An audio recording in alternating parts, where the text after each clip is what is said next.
The following live stream has been approved for restricted audiences only.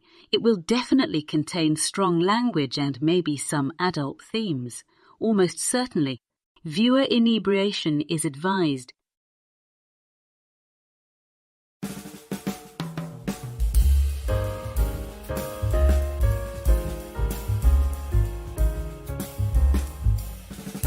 On October 30th, 2012, Disney acquired Lucasfilm for $4.05 billion in the form of cash, with $1.855 billion in stock. Now George is seemingly using that stock to side with those he subsequently called the white slavers he sold his children to. It's a dark time for Star Wars fans, but is there a new hope on the horizon? Or has the Emperor already won? Well, I'll be Jar Jar if I know, but let's talk about it. And drink. I'm going to need to drink tonight for sure. Let's get this Canarble Wagon rolling right now.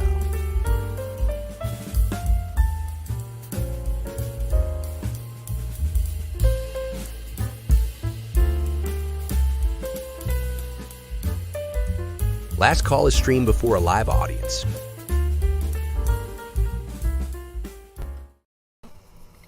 Vasalud. Well, I got a shocker for you, despite what I said in the opening. I am not currently imbibing an adult beverage. I know. Shock. And the fact is, guys, I'm not feeling so great. And it's not just the subject matter for tonight. It's I've had some cold and congestion coming on all week. I may try to convince Netter to pour me a shot or two of Jaeger later this evening before the end of the stream, just to get me ready to go to bed afterwards. Maybe I can get a decent night's sleep, but yeah, not doing really great. So what I am sipping on tonight is a Gosling's Diet Ginger beer, because, it might help the throat a little bit, that strong, burny ginger flavor. But yeah, that's where I'm at tonight. So it may not even be a long stream. I'm not even doing the split going over to. I am on. No, I guess I never set up the Rumble stream. That's okay. I never did simulcast. Yeah, never mind. That's how off I am tonight. So hail. Connie Cleary, she was the first that I saw tonight. Curtis Shelby, welcome. Salute, deleted scenes.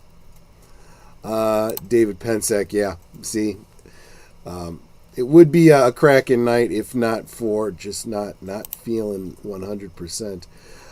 Good evening, yep, have a fun stream, thank you so much. Mr. Londell's Groovy Movies, welcome. Thank you so much for being here with us tonight. Yeah, that's another thing that really helps when you're not feeling well, just a little bit of encouragement. Like PJ of Orville Nation always provides. He is the cheerleader. He is the encourager, no doubt about that. And let's see.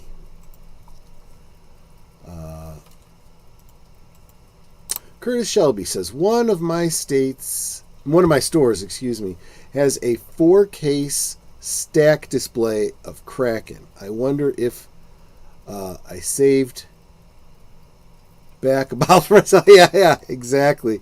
I won't tell nobody. JPRPH1. Hey, John, how you doing? Good to see you, my friend. Let's see. And there needs to be an image of a sandcrawler in flames about to hit the Mos Eisley Cantina. Lucasfilm Limited. What a role they're on. Yeah, no doubt about it. Exactly. Sir Torrent Clegane, good to see you, my friend. Jesse Guajardo, hey there. Let's see.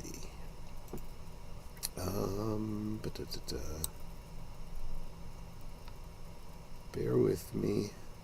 Don't want to miss nobody like Samuel Proctor, Roma Invicta.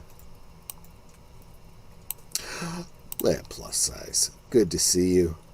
Good evening, all. As a Star Wars fan, looking forward to this topic. Well, we're going to commiserate. It's not necessarily going to be a happy topic. I'm not sure I'm going to have a lot of hope to give you. Patrick Burt. Oh, so glad to see you. Haven't seen you around before, but I am so glad you're joining us tonight. Let's see here. And I think that gets me to the bottom. So let me first bring in my lovely bouncer and partner in life, Netter of Netters Network. How you doing, my dear, and what are you sipping on? I'm doing okay. You didn't say hello to me in the chat. Oh, sorry. I am a little off my game tonight. That's very clear. Yeah. What are you slipping on again? I am sipping on a Kahlua and cream, and I don't think people can really hear me because your mic is all the way over by you. Okay. Yeah, when she's the one drinking, that means something's off over here, right? I need a nice cup of hot tea with lemon and honey. Yeah, Netter made me a ginger tea earlier. I had thought about making a hot toddy for tonight, and I was just feeling so blah. I didn't even get around to mixing that. Yeah, so tomorrow I'm going to make him homemade cough drops. It's like ginger and honey and some other, I almost said chemicals. There's no chemicals. It's all natural. Some other things in it, and I will find the recipe and I will drop it into the chat because it's really amazing. And if I find the one I'm thinking of, it's got both recipes on there. The one for the honey, lemon, ginger in a jar, and then the second part of it is making the cough drops. Let me see if I could find that, and I will drop it into the chat. Okay, Nate dropped a joke. A farmer gets up early Easter morning and replaces all the hen's eggs with colorful Easter eggs to surprise the kids. The rooster sees the colorful eggs and kills the peacock. I get that joke. Okay, let's bring this funny guy in real quick. Welcome, Jar Jar. What are you sipping on? Just got a Coca-Cola Classic. Fair enough. I figured let's pour salt in the wound. I'd bring Jar Jar into it. How do you feel about Jar Jar? I'm curious. Have you mellowed on him years later? I never really disliked him. I mean, I took him as comic relief. I saw him for what he was. He was there as the C-3PO type of character, kinda, but maybe even a little bit more. He was clearly meant to be child friendly, humorous, and let's face it, his scenes really are humorous in the they're good for breaking the tension of some of the heavier scenes, but I gotta say, the one thing that I keep hearing, people still talk about it to this day, is the whole Darth Binks theory. Have you heard that one? That he was gonna be that this is all plot. Yep.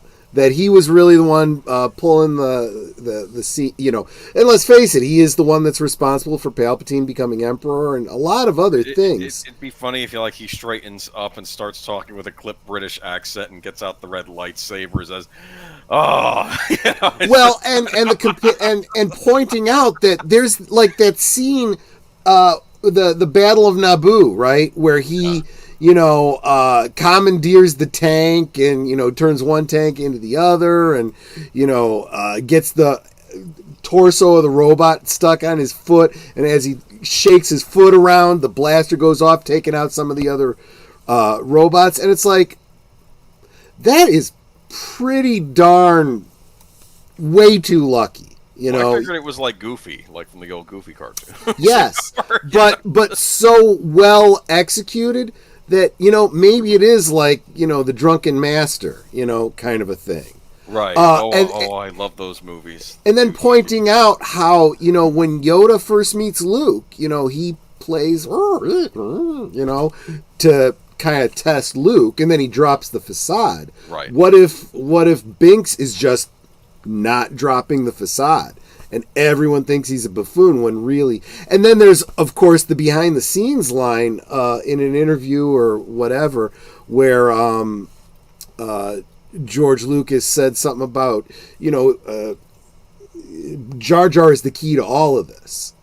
And it's like, well, if they had the big revelation at the end that he was really the Sith, then it would have been right up there with, no, I am your father, and stuff like that. Those kinds of twists, Others have pointed out, if you look at Jar Jar's eyes, I could even, since you have... Would have been interesting if, like, the Sith was covered all in black, and when you saw him and you didn't see, and then suddenly you find out it's Jar Jar at the end, right? Well, yeah, and see, look at his eyes. Those are the same eyes as Darth Maul. They're the same ones that Anakin gets when he turns to Darth Vader. Those are the Sith eyes. So I kind of get that, but I think probably the most compelling evidence, if you will, or data that they show to suggest it, is there's a couple. Now keep in mind that Jar Jar Binks is, although he is played by, I'm forgetting the guy's name. He's recently come back to Star Wars as a teacher at the Jedi Academy. Right. Ahmed Best, that's his name. Right. He's, Ahmed Best did his voice. Yes. And he did all of the motion capture. Yeah, he was in a Jar Jar suit on the set. Exactly. Yes, in fact, I just recently was watching a behind the scenes, I'm going to be all over the place. I haven't been drinking, but my head is still a little bit fuzzy, right? I saw behind the scenes of Deadpool. And, what's his name? The big metal guy. What's Deadpool? Oh, Colossus. Colossus, right. Colossus is a purely CG guy. Did you know, this is a side point, his voice, his face, his facial mannerisms, the capture of his talking and emotions, and his physical motion capture were all 4 different guys. Huh. Yep, the guy that does his Russian accent is this skinny guy with a beard. The guy that did his, they captured his face to make the 3D model, but then it was a different actor that would do the emotions and capture the motion of his face. And then there was the guy on set that would do all the fights with Gina and stuff like that. I remember that. This is why I bring this up. He also had one of those doodahs on his head so that Gina would have to look up to make eye contact with the fictional character that had to be made later. She said it was really weird, because you want to talk, to the guy, but you'd be talking like to the middle of his stomach if you did that. Ahmed Best does the same thing playing Jar Jar, except he's basically wearing a hat, and so the eyes are only about less than a foot up, So it actually, you can kind of see Jar Jar. They're not completely without, being able to understand the character that they're talking to and dealing with. Anyway, that's a side point. But what the important point about the CG of Jar Jar is that every motion he makes, every blink, every smile, everything has to be digitally created. So there's nothing that happens on accident. There is a scene in Empire Strikes Back, for example, where Carrie has been let's just say she's been getting into the Life Day spirit a little bit, and she was having trouble remembering her lines, and so Harrison Ford was feeding her lines, of course, and so you could see him whispering her words as she's saying them in at least one scene. Well, there's a couple of scenes where Jar Jar is doing the same thing with someone he's talking to. There's a scene where he's trying to convince Padme to go somewhere and do something or other. Yeah. Not trying to convince her, but he's just saying, well, I think da-da-da-da. And then as she's talking, you see, yeah, maybe I should da-da-da-da. And you see his lips moving along with her. There is no reason for that to be there in a CG character unless he's given a force whammy. Interesting. And I think there's a lot of people that have said, yeah, maybe that's exactly what George was thinking. But then he took so much flack about Jar Jar Binks, he just abandoned all of it. Because the reality is, I could even go off on a whole other tangent about how the Sith was handled. Always true, there are master and apprentice. No more, no less. And it's like, well, wait a minute. In the span of just a couple of years, right? 3 movies, you get Darth Sidious, which is the Emperor, right? You get Darth Maul. You get Christopher Lee. Hammer's Dracula. Cuckoo. Yeah. And then you start getting into the cartoons, and you got Asajj Ventress, and you got, who the heck else, right? Not to mention that we're just coming off of Darth Plagueis or whatever, who was Palpatine's master or whatever, and it's like, there was a lot more than 2. You had more than 2 apprentices at one time.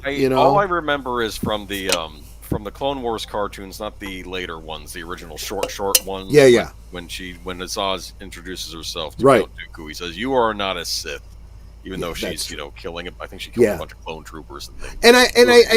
And I think that's how they explain away the Inquisitors. Right. In the post Revenge of the Sith. Up to Return of the Jedi. I felt like, we're getting off on a tangent. We haven't gotten to the meat of this yet, but I felt like on Rebels, the Inquisitors kind of were not. They kind of petered out in I think the second season. Like, they were supposed to be this big threat, I guess, not Sith Lords, but, I guess Force users that were then adopted into, and then they kind of get wiped out by Darth Maul at the end of season 2, and that's it.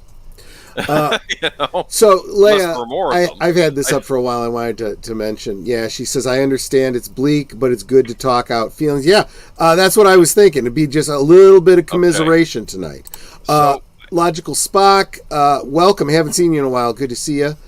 Let's see here. The Bosco scenario, my friend. Good to see you. I'm so glad you are here. Make sure that you are subscribed to the Bosco scenario and all the other channels of all the folks that are here. Super appreciate every single one of them. Jar Jar Binks was meant to be comical. It was there for the kids. Yeah, that's what I was saying. All of this nonsense was just the rantings of several delusional minds working in conjunction. Actually, I wouldn't call them delusional minds. I'd say maybe people who had better ideas than the people that were actually writing this. Yes, I'm talking about George, and we'll get back to that in a little bit. Jesse Guajardo says, Troy, that reminds me of the line from Red vs. Blue series where one of the freelancer states, the sword master doesn't fear another master, but his greatest fear is a fool. That's a good point. That is an excellent point. Let's see. Don't want to miss nobody. Star Wars has gone off the cliff. That fans are preferring Jar Jar over the new stuff. That's a great point. Of course, but it's still fun to come up with wild theories. Yeah, my Jon Snow parentage theory is out there, but it was fun to come up with. There was a lot of fan theories that ended up proving true when it came to Game of Thrones. The thing about Hodor, there was a fan that had guessed the Hodor thing before that came up. And the whole idea of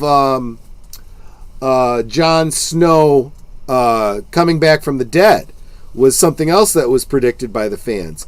And George Martin said on all of these, every time a fan would guess what's coming up, he would second guess himself and wonder if he should like change what he's doing, and then he'd go, no, if I've foreshadowed correctly and fans are paying close enough attention, that's exactly what should happen. They should be able to guess, and it shouldn't be so obvious that everybody gets it, but maybe just a few get it, and then they can feel justified when it turns out to be the case.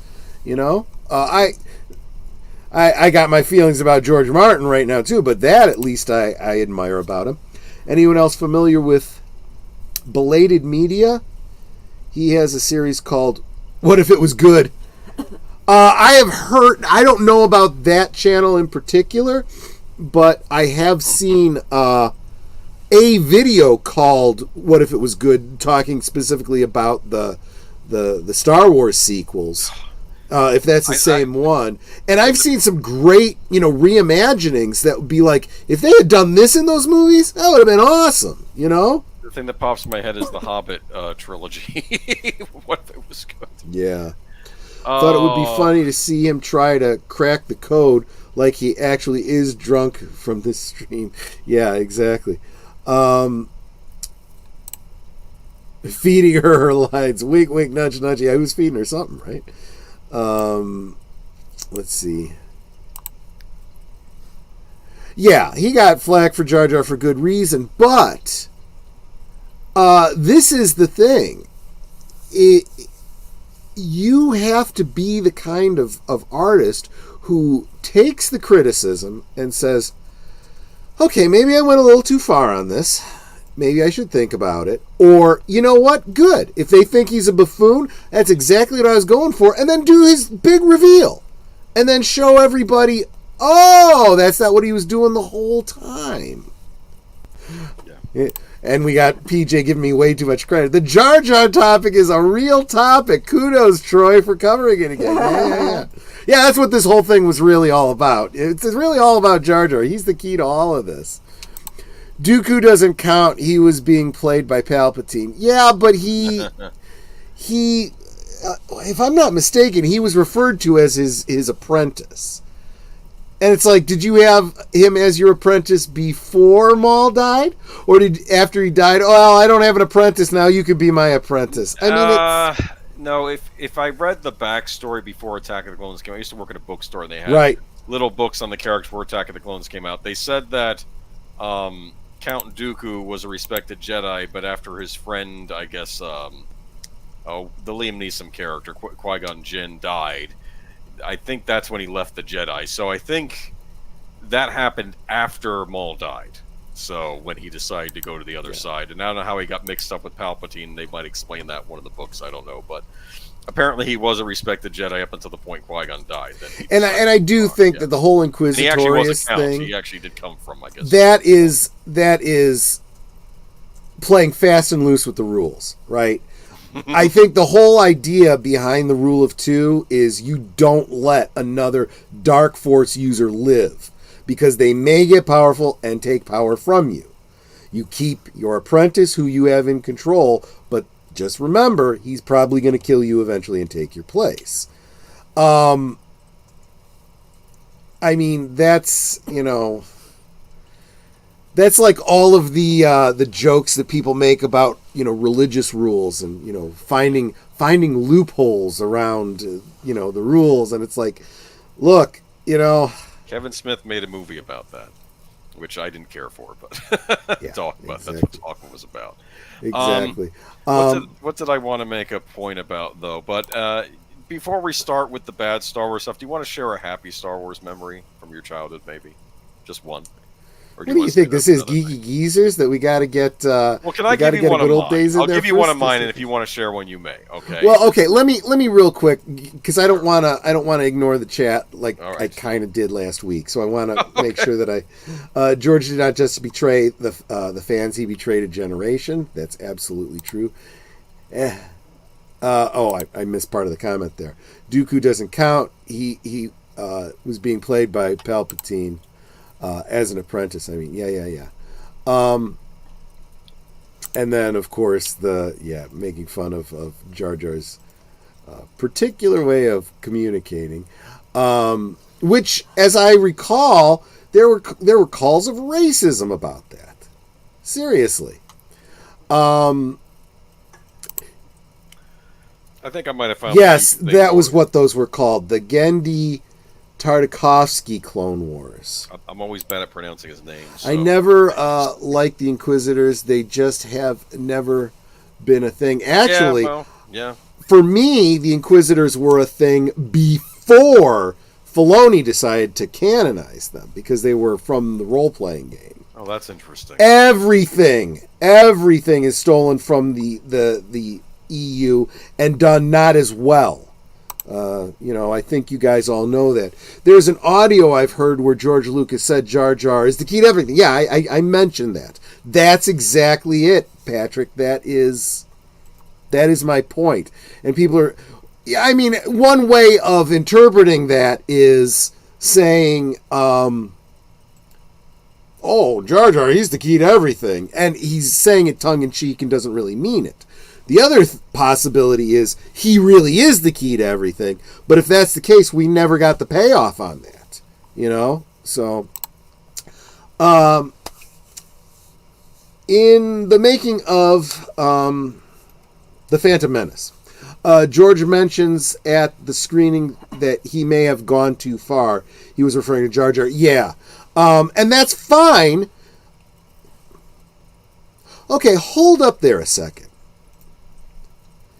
Does that mean... yeah, because you know what? If you think about 2 and 3, he does kind of pull back a little bit on Jar Jar, doesn't he? Jar Jar gets a little bit more serious, a little less goofy. So maybe that was a self-correction. Yeah. And there's nothing wrong with that. But if it really did derail some bigger plan, well, George, tell your story or don't tell it. Don't, and then come around and blame the fans because you didn't do the thing you wanted to do. I love that belated media. What if it was good prequel videos?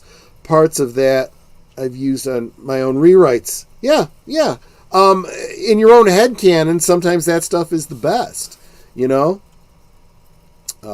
will get to the Acolyte, no doubt about that. Jedi Bill, welcome, my friend. Good to see you. I don't blame Dooku. I left the Jedi when Qui-Gon died, too. Oh, yeah. Dooku is an interesting character. He's another symptom of real problems in the Jedi Order and the Republic. So I'm just as I feel there is some bad writing on George's part, there is good stuff there too. Sure.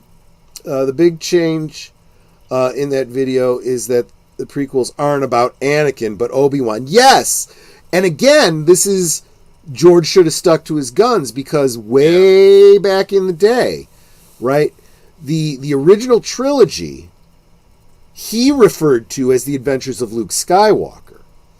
And I was expecting his planned Obi-Wan, back in the days when he was planning to do a prequel trilogy, and he said it'll be three trilogies. He said the first one would be the Adventures of Obi-Wan Kenobi. He did not do that. He changed his mind and made it all about Anakin. And Obi-Wan was kind of what is it? What's the word? I don't want to say surly, but like he was not the foolish adventurous type that you would expect a young man to be. He was a little bit brash. Yeah. Like, you change when you get older, you get wiser. You do definitely see, and the kind of character growth you expect, because especially, I think he did a poor job of following up on some of his implied storylines, but there's some things that he got on straight when Obi-Wan says to Luke, I thought that I could train Anakin as well as Yoda. I was wrong. And I always got the impression that he meant like he was training him in secret. Maybe Yoda didn't know, something like that. No, that's not the case. It wasn't like a rogue element. But basically, this is his humility. he's like, I was given charge of this Padawan. I thought, hey, generations of Jedi have trained other Jedis, and, I could train him. Yoda trained me, I'll train him. And I failed. That's the part he's focusing on. He's focusing on his failure. But you don't see that even right up to that last battle on Mustafar. It's not until afterwards when he starts to think about it, which could have been good in that Obi-Wan series, but that's a whole other thing. Where he's got to sit and think and realize, yeah, Anakin is ultimately responsible, but I was responsible for Anakin. I went wrong. Where did I go wrong? This is my fault. And then, for crying out loud, you were my brother, Anakin, so I'm going to leave you to die painfully, burning to death on the shore of a lava river. Well, you're right. He would have at least given him a quick death. Yes! That's the bare minimum that a Jedi would do. I mean, really, a Jedi would say, you're defeated, I'm taking you back, we will get you help, and then you will stand trial. No. If not that, then you go, I can't leave you like this. There was a wonderful... There's no compassion there. There was a wonderful Cole the Conqueror story where Cole has an arch enemy. I think his name was Circus Maximus. He was a Roman centurion that was, I guess, over in Scotland or wherever it was. Maybe it was England, and just messing with him and his tribe. So he calls upon the worms of the earth to take out the Romans. But unfortunately, it's a bad bargain because these things are horrible creatures. And apparently, his enemy, when encountering one of them, went stark raving mad, and Cole ended up killing him not out of revenge but out of pity. At the guy's state, which I thought was interesting how his thing clicked. So even if Cole was going to do that to an enemy, a Jedi would do that for a friend. Exactly. Exactly right. I think, we kind of got at that, Mr. Lundell. This, I don't think that Dooku's turning to the dark side started like immediately after, Maul, die. Okay, now I'll take you on as my apprentice kind of a thing. There was plans within plans on Palpatine's. Look, he is the leader of the Sith. The Sith is an organization of one with Palpatine, so he can implement the rules or not as he wants. I'm just saying, let's not get too hung up on that element. I don't think that's the dark, cold reality of being a Sith is there could only be two. But in the end, there can be only one. I see what you did there. There you go. Yes, he did say he was the key to everything. That's right. He's the key to the Gungans and the surface people of Naboo making peace. Actually, that's kind of true. That actually is kind of true. I found the cough drop recipe. It's a YouTube vid. It's the very last comment. Can you pin it to the top for anyone who wanted it? Sure. Because I don't got pinning rights. You don't? I can't pin it. That's right. It's not something I can do for... And that is special enough. Where is it? It's the very last comment in YouTube. The channel we're on. Yeah, YouTube. And the very last comment. There you are. It was very slowly coming in for me. That's why I couldn't. There we go. So anyone who wants this fantastic cough drop recipe, super easy to make. Yep. Lasts a long time. You'll love it. The way Jar Jar talks was not created by George Lucas. The actor came up with that. So I don't get that. Yeah, it's... I get that too. It comes from him and his background, and yeah. Who are the ones offended by that, right? You tell me. Anyone in the black community that you know? Because I've never heard anyone in the black community complain about it. It's always the white liberals getting all bent out of shape about stuff like that. We'll have enough to talk about them on Sunday. Yeah. Jake Lloyd got bashed for playing young Anakin. Yeah, that's true. He was a bad choice. He really was. From the behind the scenes, there was a lot of people that had said, yeah, this other kid that you're looking at is a much better choice. No, I want this one. I think he can, Okay, George, whatever you say. And that was a lot of people not standing up and telling George he was wrong. There was a script going all the way back to the late 80s, early 90s. I don't really know, but I have heard if he had stuck with that, it would have been an amazing film. Yeah. And we've talked about this many times before, that Star Wars wouldn't have been Star Wars if it was just George, right? I mean, Marcia was a big part of, the editing that changed the pacing on the movie. There's other more talented writers that said, no, you gotta get rid of all the exposition, get rid of, just get down to the action, a lot of that kind of stuff. That's why I don't really consider George Lucas to be the creator of Star Wars. I think Marcia is the creator. Yeah. She's the one who actually took the You're rubbish. not wrong. She's the one who took the rubbish that he put together and actually made a fantastic film. And then if you say, well, he came up with the ideas, but did he really?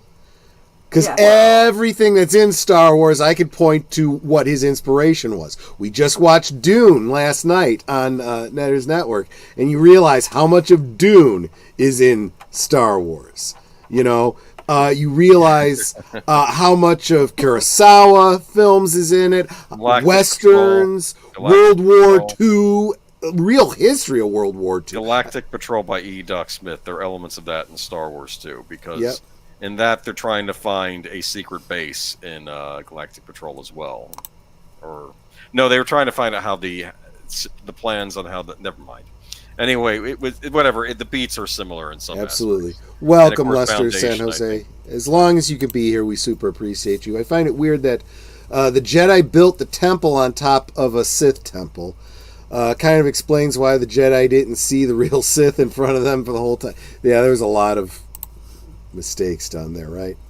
Not a bad point, Troy. One can almost not blame Vader for becoming who he was when Kenobi left him in agony. Yeah, I mean, there's a lot of mistakes that you see the Jedi making, and you're going, okay, no, it's not cool that he, murdered all the sand people, and then he kills all the children in the temple, and he's bad. He's bad. And you can't even justify this with, but I want to learn the ability to save Padme. No, none of this is, which also does kind of put a little bit of a different spin on that line from Empire Strikes Back, where Luke is rushing off to face Vader, and Obi-Wan and Yoda are telling him, no, you got to stay and complete your training. He says, but what about my friends? Do I just let them die? If you believe in what they believe in, then yes. And it's like, he's thinking back to Padme, right? It's like, there's other things going on besides your relationship and your selfishness. They are putting themselves in danger for a reason. You can't take that away from them, Rose Tico. Yes, but Luke was not Anakin. All Luke wanted was to protect his friends. That's it. That he didn't want power. He didn't want to rule. That wasn't his modus operandi. Yes, but get that's why he ran off. You could argue though that he just wanted to protect Padme. He had all these dreams where she died. He wanted to find out a way to prevent her from dying, and the only way he could find to do that was to gain this Sith power that didn't apparently exist or wasn't ever going to be given to him anyway. And fooled you. By the way, speaking of which, I liked your cover on your thumbnail. Is Iger supposed to be Darth Sidious and yeah, maybe, is sure, Anakin? maybe. Is that and Skeletor, okay. Hey, he's in the chat. Welcome. Yeah, I've already addressed the. I mean, come on. I don't mind getting spicy, but that's kind of juvenile. I already took care of it.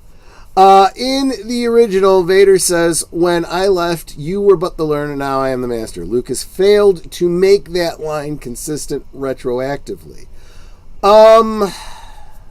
Did he change the line in a subsequent version? He keeps changing stuff. No, it's not that the line was changed. It depends on how you interpret the whole battle on Mustafar.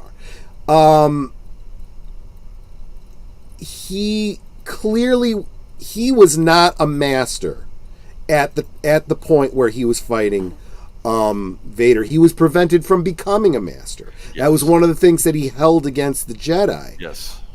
He was a Jedi Knight. He was not a master. So one could argue, since he was so focused on that title of mastership, until he was a master, he was a learner, even though he was a Jedi Knight.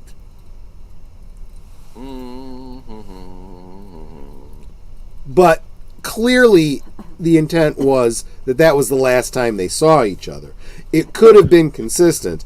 Then you go throwing in that whole ridiculous thing in the Book of Obi-Wan or whatever they called it, and it was, forget that. Oh, no, yeah, but, I haven't seen it, though. Like I said, can I really judge it if I've not seen it? I guess I got to subscribe to Disney Plus and watched it 3 or 4 times before I really know. Yeah, I got the name wrong. It wasn't a Cole story. It was a Bram Moore, and I messed up. Robert E. Howard. Let's see. Characters. Let's see. I'm almost at the end of the comments here. Well, I think Jar Jar, his talk is annoying. I don't think it was right. Yeah, it was never intended to be. Come on, people are projecting stuff on there that isn't there. Just starting the prequels with Kid Anakin. Was it? Yeah. Everything was en medias res. Even the opening of Episode 1, they're in the middle of trade agreements, so we don't even have the beginning there. So if you aren't going to have a beginning in your first, Episode 1, why deal with all the BS about the kid? That's the kind of thing that could have very easily have been.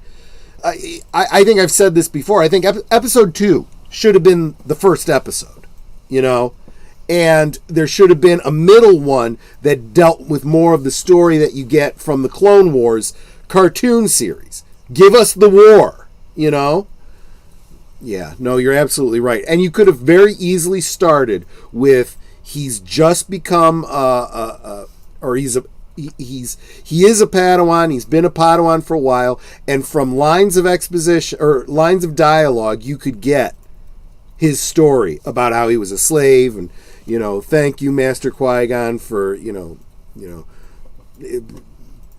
believing in me when others didn't, and 1 or 2 lines can take care of all that crap that we saw with Anakin, as a kid. Just saying.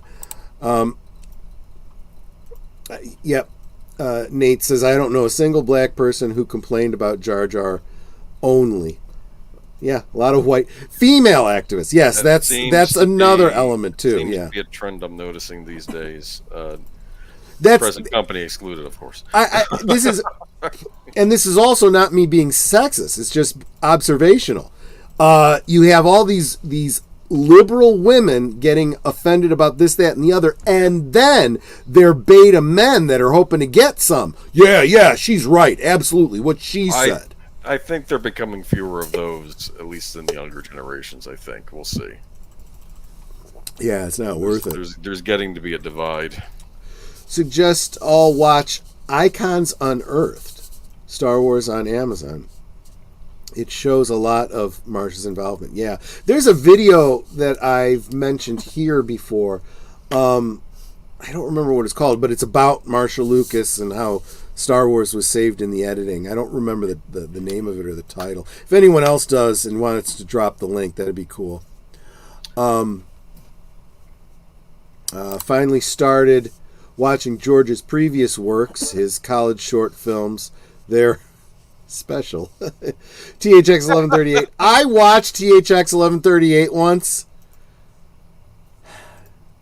I vaguely remember anything about it. You know what? I actually don't think it's that bad.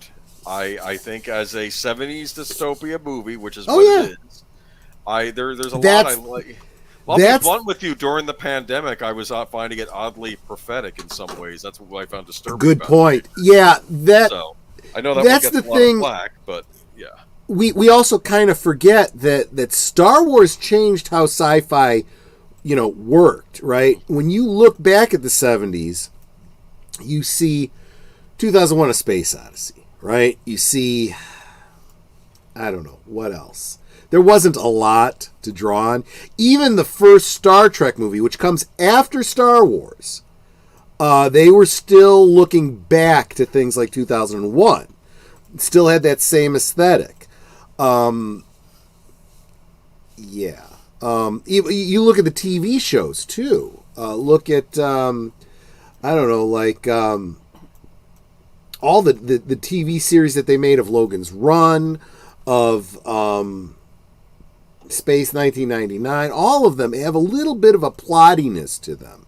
Yeah. Less action, more, slow meandering stories.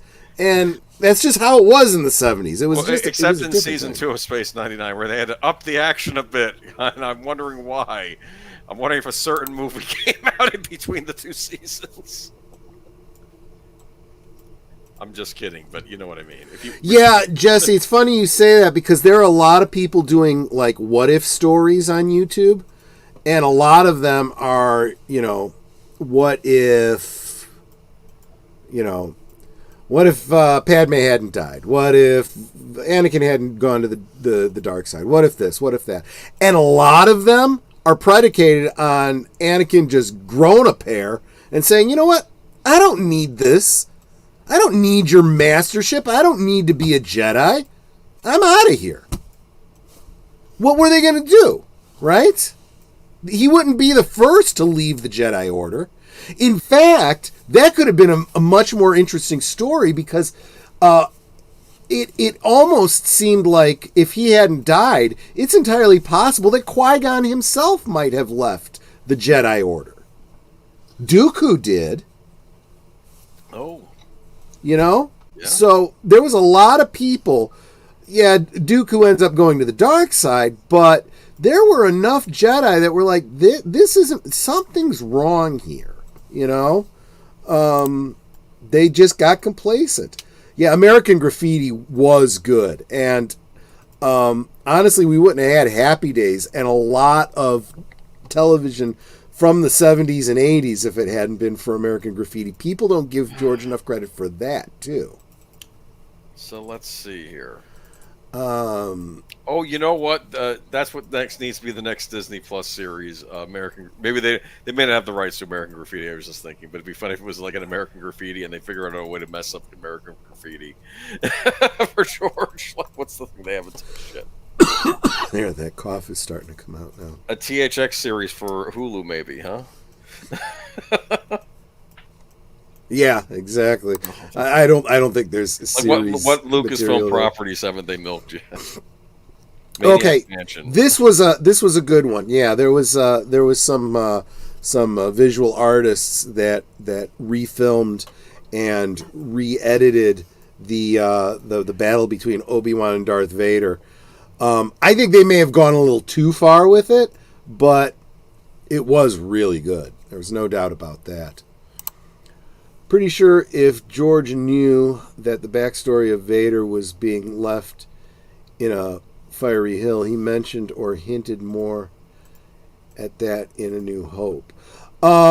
There was an interview he did that was recounted in Bantha Tracks back right around the time of Empire Strikes Back, and he talks all about his plans for three trilogies and what I was referring to before about the adventures of Obi-Wan Kenobi, the adventures of Luke Skywalker, and so forth.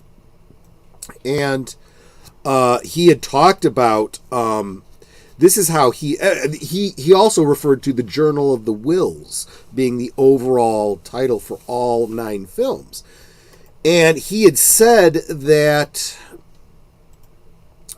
He described the battle of Obi-Wan and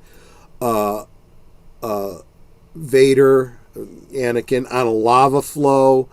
The way he described it, though, was more like they were on a volcano, and that Vader fell into the volcano, and that's when Obi-Wan left. Didn't leave him for dead. He thought he was dead. And he was found by a group of monks called the Sith that took him in and, restored him, gave him, robot parts and whatnot, and brought him into their order. That was his original idea behind it when he first did it. And you see how some of those elements stick, some of them don't. And that idea of him falling into a volcano makes a whole lot more sense than him just lying there and Obi-Wan walking away knowing full well he's still alive. That's.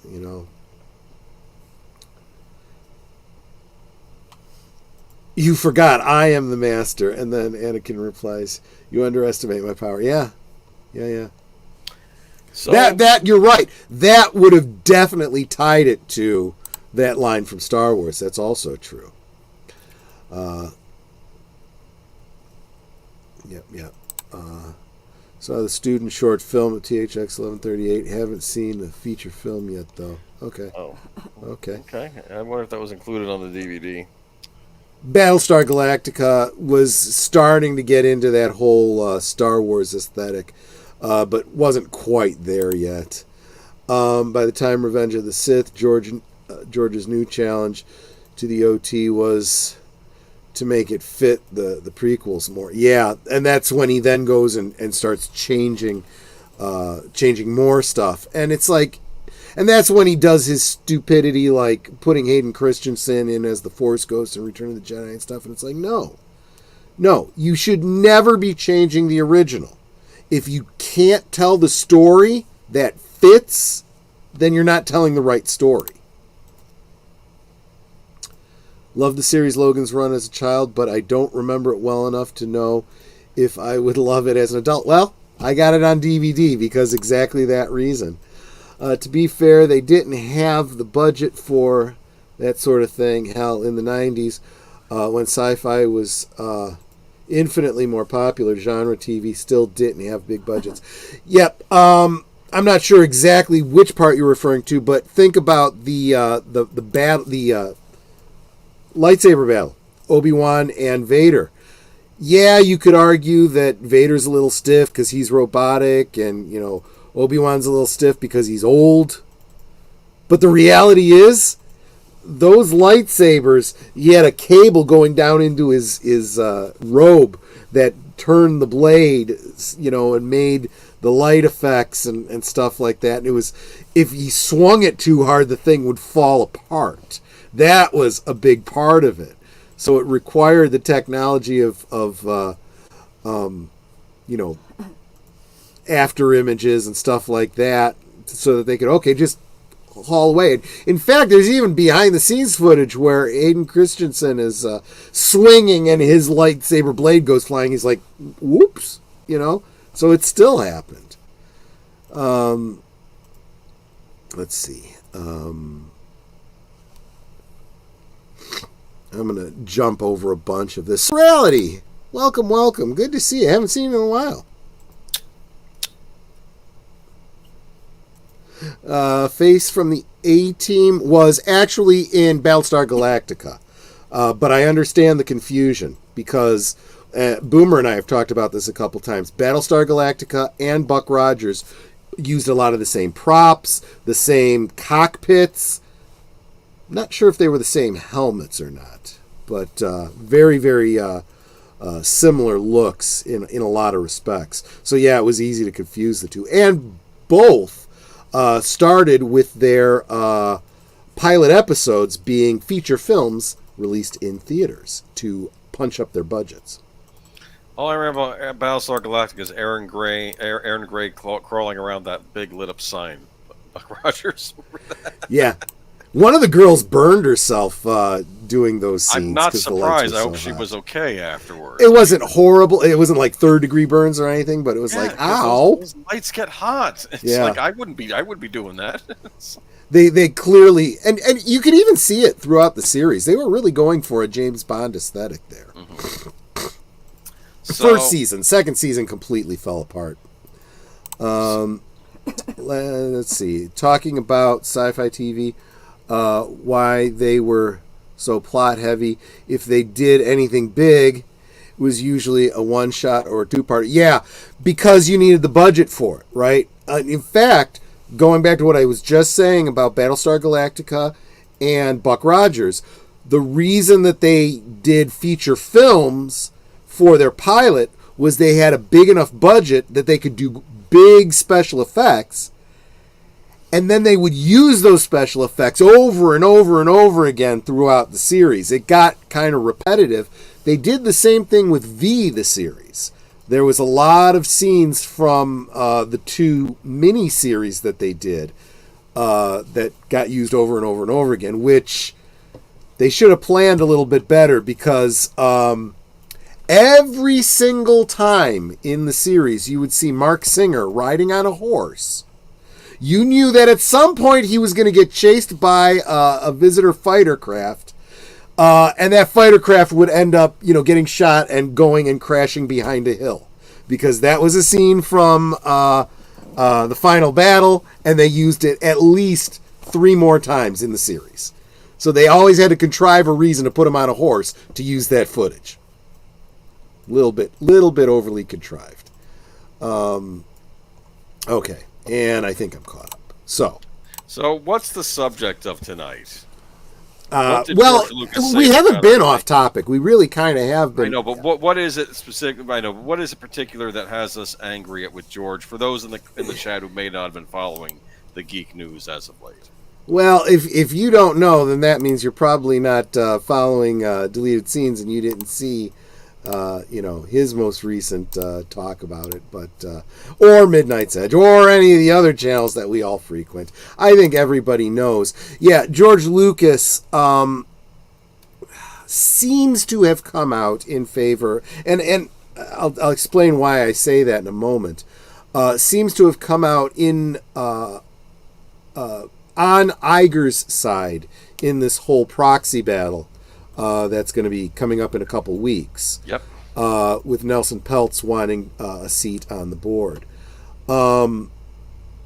There's a lot of moving parts here, and I can't dig too far into it because I don't have any behind-the-scenes sources or anything like that. I'm just... You're not like Doomcock? I'm not like... behind-the-scenes sources? Doomcock or Andre or Tom or Valiant Renegade. I know a guy or named WDW Sparrow Pro. that tells me everything's going to be okay. I don't know what the little birdies are telling you, but I'll tell you that they've been wrong as often as they've been right. Actually, more often than they've been right. If you're listening to little birdies and the copium going around the cantinas, I feel sorry for you, but there's a reason that certain people don't come on my channel. Just saying. But it does look from a public standpoint that George has thrown in his lot with Iger. That's why I made the comment that I did earlier on that when he sold Lucasfilm to Disney, and then some things started happening. He said, "I feel like I sold my kids to the white slavers." That line has come up many, many times. And now it's like he's thrown in his lot with the white slavers. Mm-hmm. But I have yet to hear it from him directly. It sounds to me like he probably said, "Oh, sure, yeah, I'll vote for you. Yeah, I don't know who this Nelson Peltz guy is. Yeah, you're my friend. I'll vote for you," because he owns all this stock. He is, as I understand it, he owns the most stock as a private individual, right? Obviously, Trian Group and some of the other investment groups own more stock, therefore have more say. But as an individual, George Lucas owns the most stock in Disney. which is kind of surprising. You'd actually also be surprised to find out how little stock Iger owns, how little stock the rest of the board owns. When you aren't a stakeholder, or excuse me, when you aren't a shareholder in a company that you're working for, do you really care how well the business does? You know, that's the environment that has led to the situation that we're in today. And that's also why Nelson Peltz, who, I've said this before, Nelson Peltz doesn't know Star Wars. He's come out and said he doesn't know the entertainment industry. He doesn't give two craps about, sci-fi and these films and superheroes and any of that crap. He wants to make money. That's why he buys stocks. That's why he trades stocks. Show me the money.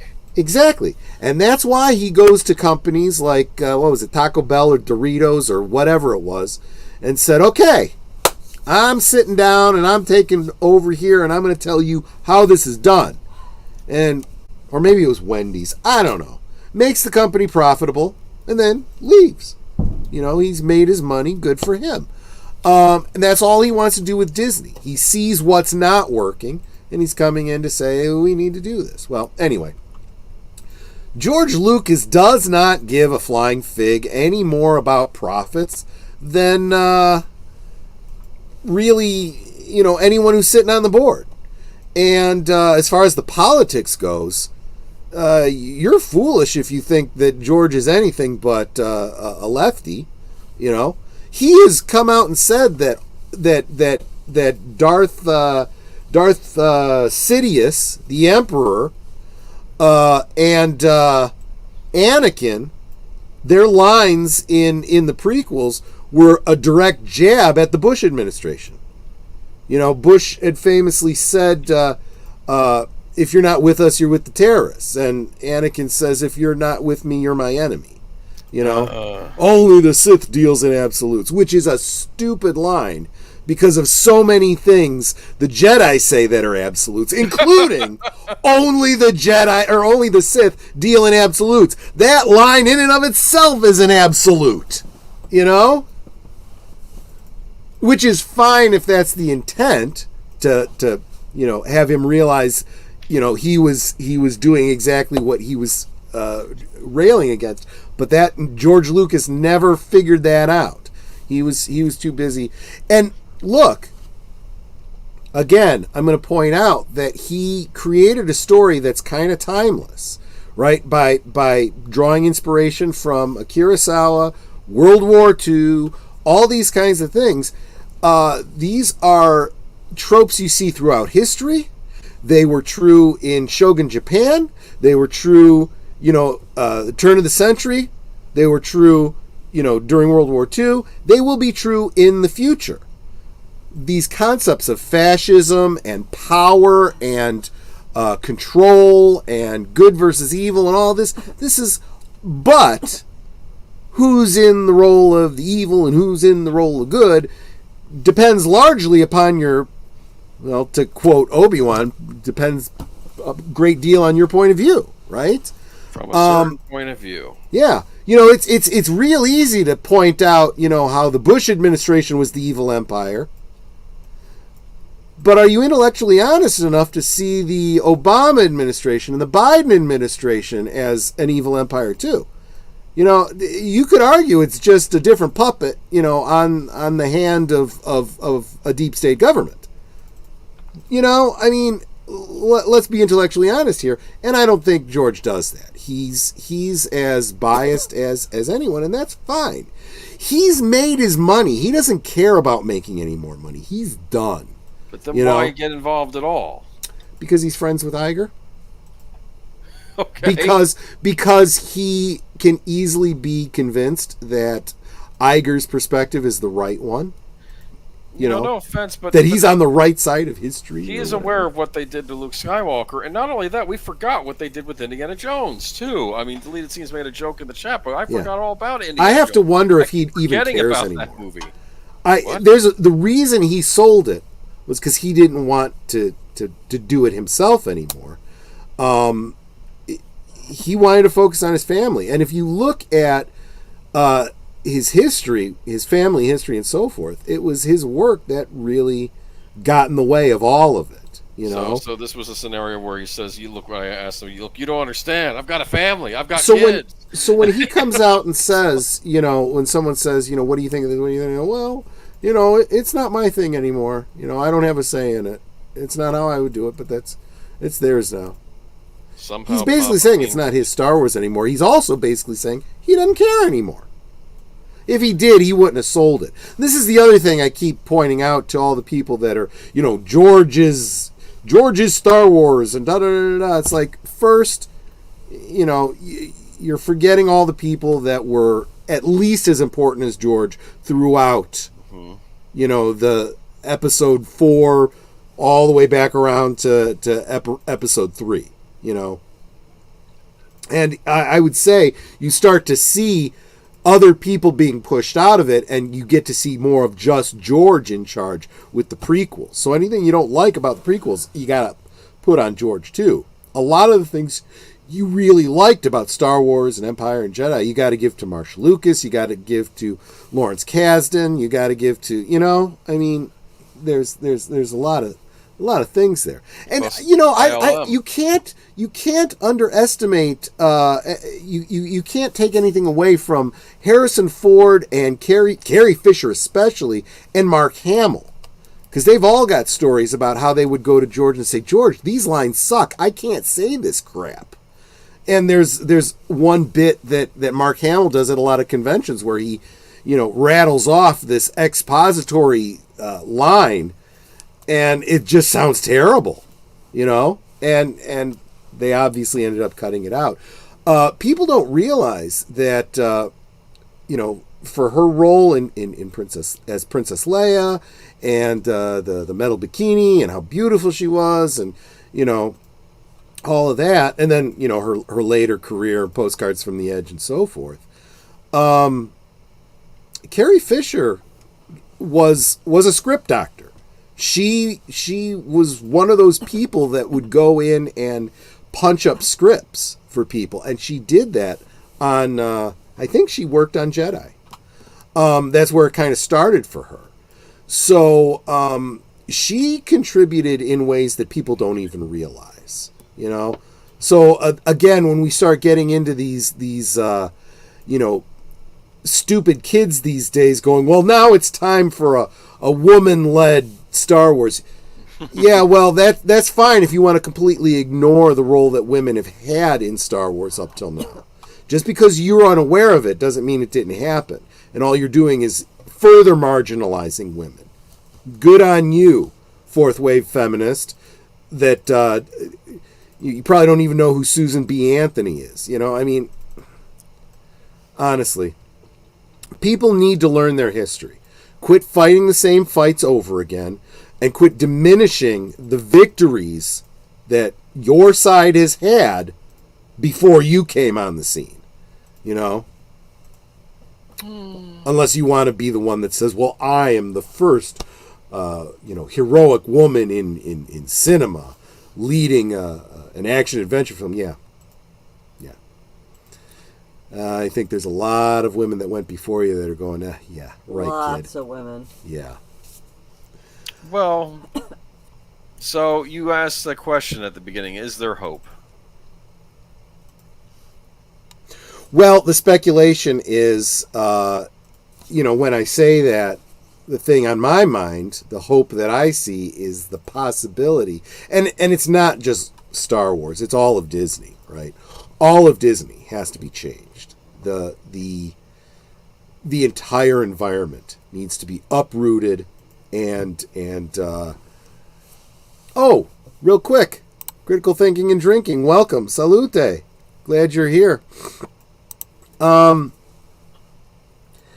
I believe that's what the whole purpose of Nelson Peltz has. He's not, like I said, he's not focused on Star Wars. He's not focused on Marvel.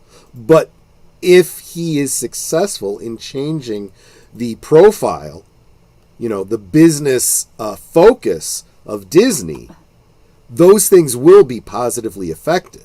There will be a kind of trickle down, element, right? You change who's in charge at the top, the business motive will change. That will allow the kind of artistry that led to Star Wars in the first place, that led to, excuse me, the original Marvel Cinematic Universe. Artists like Jon Favreau, who I'm not saying he's, going to come back and save Star Wars. I mean, I think he's pretty much checked out. I think no matter what happens, he's like, just give me my paycheck, let me go on and do something else. And I could totally see Jon Favreau doing a movie series completely of his own. Not Marvel, not Star Wars, not anything else. Maybe he's the next George Lucas. Who knows? I think we do need to see more people going, you know what? I'm not doing genre stuff anymore. I'm going to create my own genre. I don't think they do a very good job if they do. One of my ex-girlfriend's daughters, I was telling her about the Normandy invasion. She said, yeah, the Civil War's. Oh my God. That's all they know, though. That's right. All we know is the Civil War and slavery, and that's all our focus.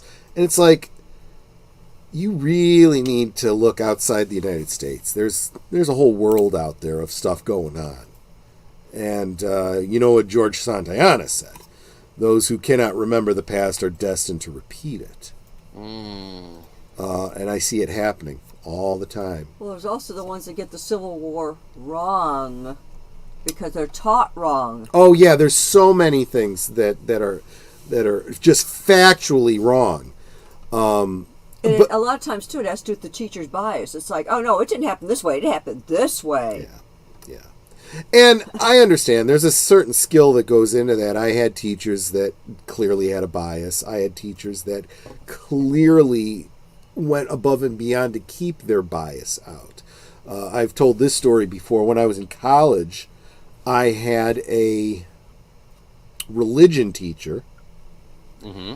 I went to DePaul University, which was a Catholic university. I guess technically it still is, but there's nothing terribly Catholic about it anymore.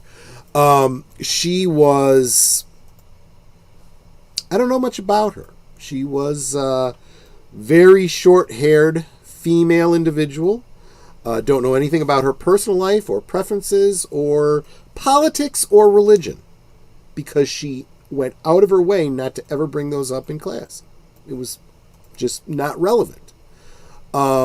She was a big one on, I am teaching you, it was actually a Bible class. It was a class on the Bible, and it was a non-religious class. It was a scholarly class on the Bible. So she talked about translation versus transliteration, sources, reconstructions and so forth, the Apocrypha, all of that kind of stuff. And constantly people would be bringing up, well, what about this? What about this? Well, that may be something that's taught in your church. I'm talking about the Bible. It's not here. Or that's not what it says here. Or that's not how it was originally written. I'm not saying it's not true. I'm not saying anything about your beliefs. Well, what do you believe? It has no relevance to what I'm teaching you here.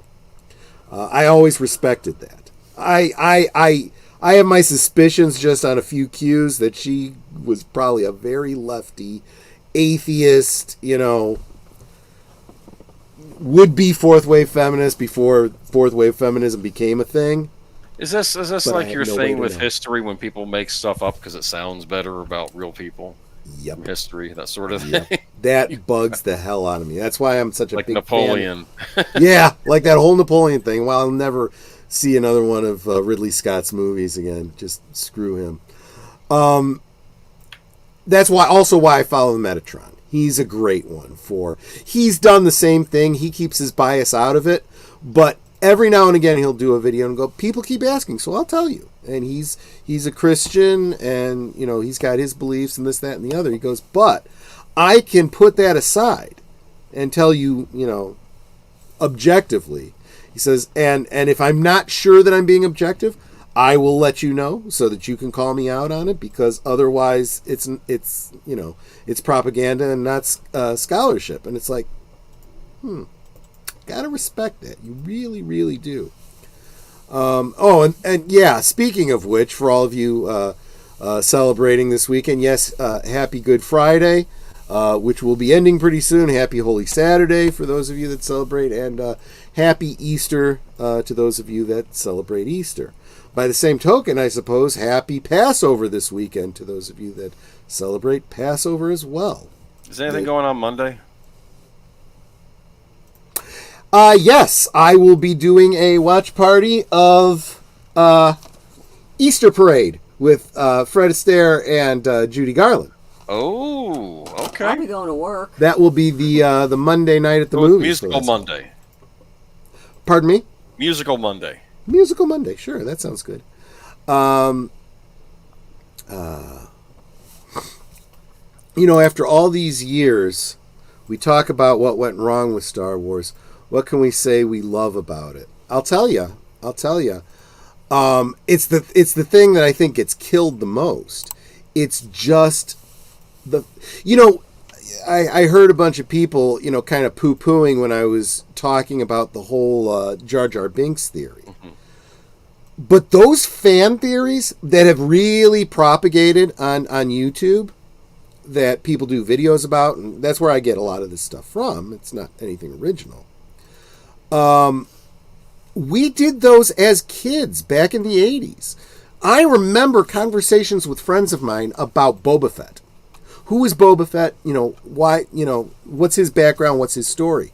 After we found, after Empire ended, and, no, I am your father. Is he really Luke's father? I don't know. Let's see. I had a friend who had a theory that he says, no, I think Vader's lying. I think that Boba Fett is Luke's father. I said, well, why do you think that? He goes, well, Boba Fett is such a great, great shot and everything, and he never hits Luke once. It's like he's trying not to hit him. Now, we were kids at the time, right? So we're overlooking the obvious reason. He wasn't supposed to kill him. He was supposed to drive him towards Vader. That was the instruction he had gotten off screen. We're kind of assuming that's the case. Mm-hmm. I could picture Vader saying to him, when he lands, make sure he comes into the freezing chamber and no disintegrations. So you did it really well, sweetie. Well, my voice is. I'm noticing my voice is getting more raspy and low because of the congestion. But yeah, I am getting the James Earl. Simba, I am your father. He was. Yeah, exactly. This is CNN. But oh no, am I going to get canceled now because I was imitating the voice of James Earl Jones, who's a black man? Is that tantamount to blackface? Am I going to be canceled now? I do not know you. No, sorry. Yeah, exactly. No, I do not know. I'll go there, man. If I have offended any of any of my listeners who happen to be of the African American or otherwise darkly skinned persuasion, call me out on it. Feel free. Come on, you guys know me. I certainly wouldn't do anything to offend. But if anything, I'm making fun of the people that would be looking for reasons to be offended. It seems to be the world that we has a live in funny these days. comment. I always wondered what puberty was like for guys like James Earl Jones and Christopher Lee.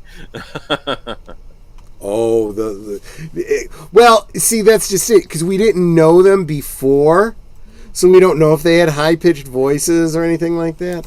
Oh, real quick, want to say hi to Vagrancy Horror?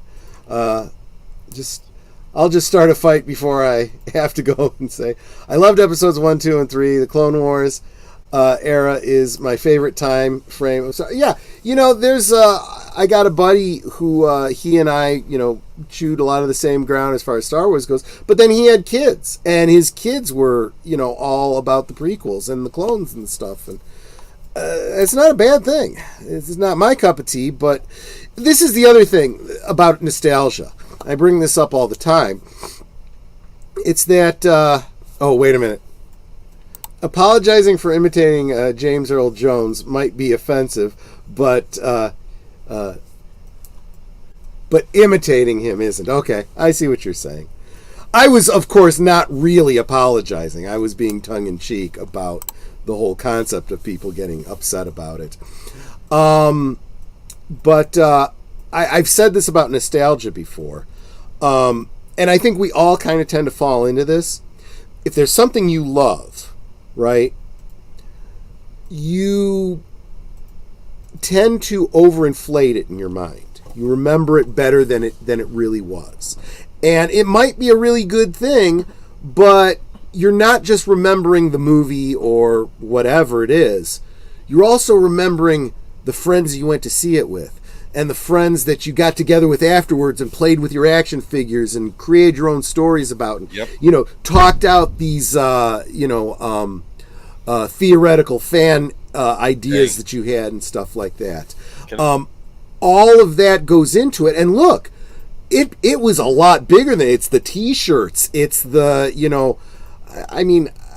I started getting into martial arts, after seeing Star Wars, and I loved wearing that gi just because that's what Luke wore. It's that kind of stuff.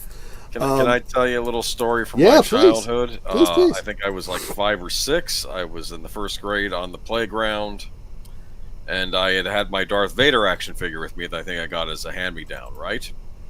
And then suddenly some older kids, like 5th and 6th graders, came over to me. Yeah.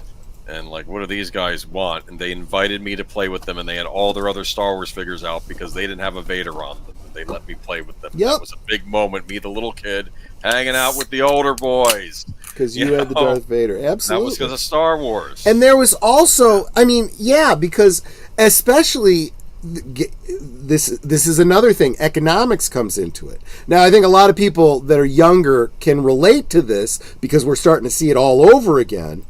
But I've talked many times about how bad the economy got in the Carter administration, the runaway inflation. Does this sound familiar to you guys? The gas prices, the gas embargoes, the rationing of gas, where you could only go get gas on certain days at certain times if your address was this or your name was this or whatever, and you have cars lined up down the street to gas up. It was a bad time. So when gas prices go up, what you don't realize is the cost of everything made from petroleum products goes up. So plastic gets real expensive. And suddenly that 12-inch action figure becomes a 9-inch action figure. And eventually that 9-inch action figure becomes a 3 3/4-inch action figure.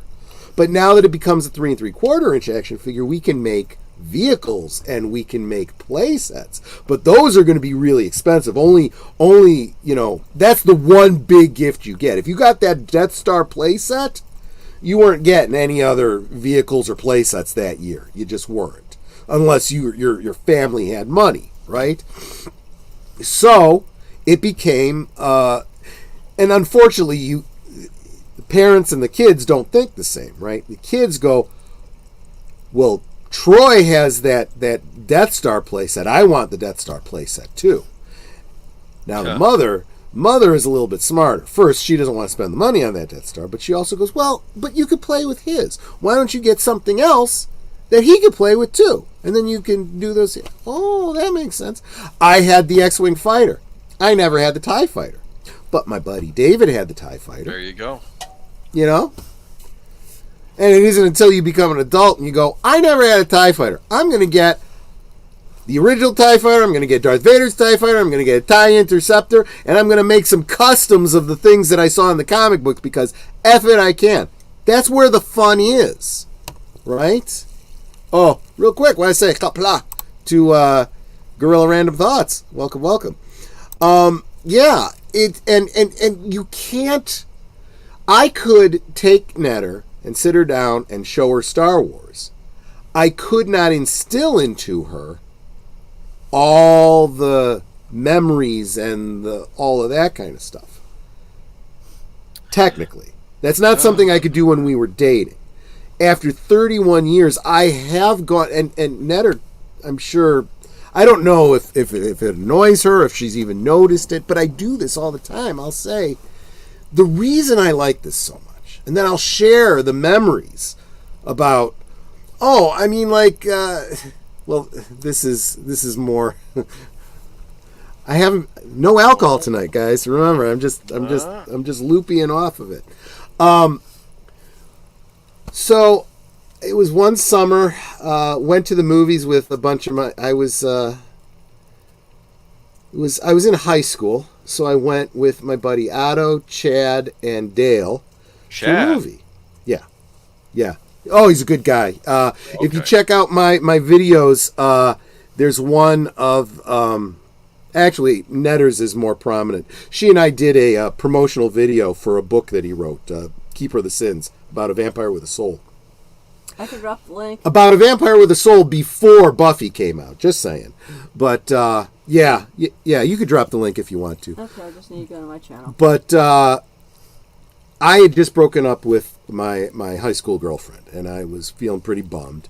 So they said, hey, let's go out. Let's do something. Let's go to the movies. And I don't remember what we wanted to see. I don't think there was any thought of what we were going to see. We were just going to see what was playing when we got there.